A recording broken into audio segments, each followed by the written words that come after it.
Welcome back to AM Northwest. Position yourself for a promotion. Gone are the days of simply working hard and hoping for the best. Here to share key steps to take, we welcome back Executive Coach and Strategic Advisor, Dr.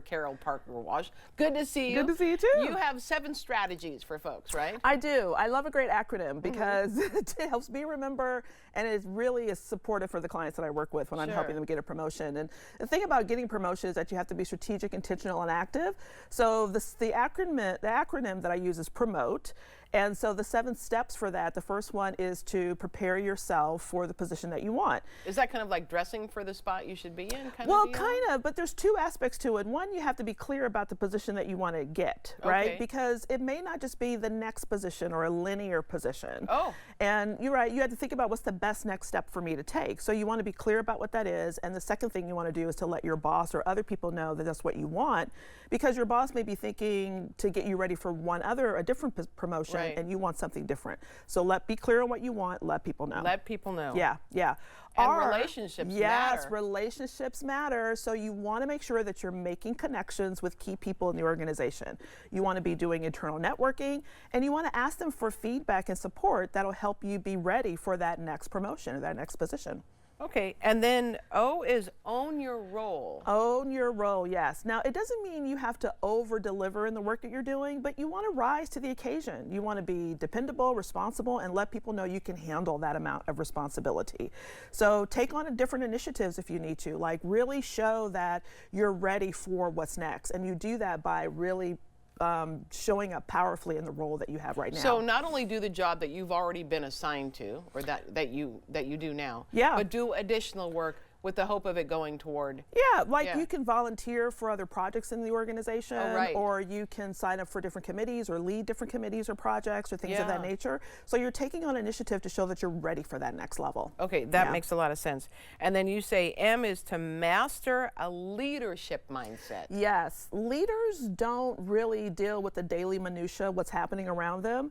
They think strategically and they act globally. And by that I mean they're always thinking about, how does the work that I do impact the larger organizational goals, mission, and vision of the organization.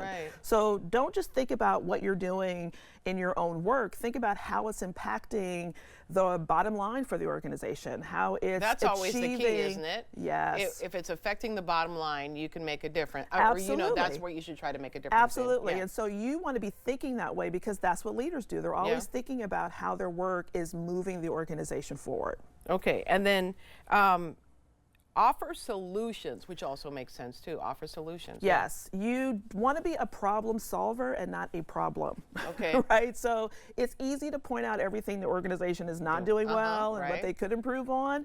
But you want to become a master at coming up with innovative solutions to those problems. So offer ideas and suggestions to show that you're thinking about how the organization can improve.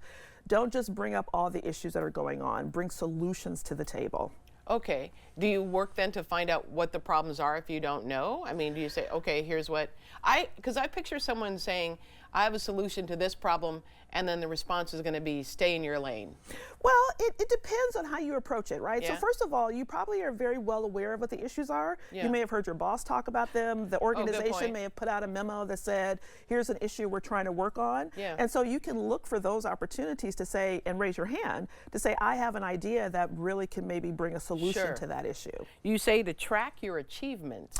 Absolutely. Absolutely. You want to track your achievements. Everyone doesn't know all the great things that you do. So if you are doing really great things that are impacting the organization's bottom line, but they don't know, let people know. But also if you're doing other things, if you're volunteering, if you're speaking at organizations, if you're on a board at a different organization, and you're raising the reputation of the organization externally, you want to let them know that as well. Don't be humble. Now's not the time to be humble. Don't be humble. And women are horrible at not telling everyone about how great they are. So it's not bragging. It's not our role to be humble. Exactly. You want to let people know that you're actually making a contribution. And then elevate your executive presence. Yes, and I always talk about presence, right? You know, to be a leader, you want to be seen as a leader. So you want to make sure that you're showing up and showcasing your brilliance. And for me, there's 3 key components of that. It's your confidence, so you want to make sure you're coming across confidence. You want to have really great communication skills, including active listening and making sure that you're able to succinctly articulate your points and things that you're bringing to the table, and your composure. You want to manage your emotions, and you want to make sure that you're learning how to have that higher level of emotional intelligence so that you can connect to people, influence people, motivate people, but also be an inspiration and motivator yourself. And I would think too, you want to get along with everyone, because people they hire people who they get along with. Absolutely. Right? Absolutely. You want to be a resource. You want to be someone that people respect, that people look to. And so you want to be able to position yourself in that way, because that is what a leader does. A leader inspires and motivates other people, and that's what you want to be for other people. Carol, thank you so much. Great ideas. We're going to put a link on our website to your website if people want to find you. Thank you. Thank you. All right, we'll be right back with more AM Northwest. Don't go away.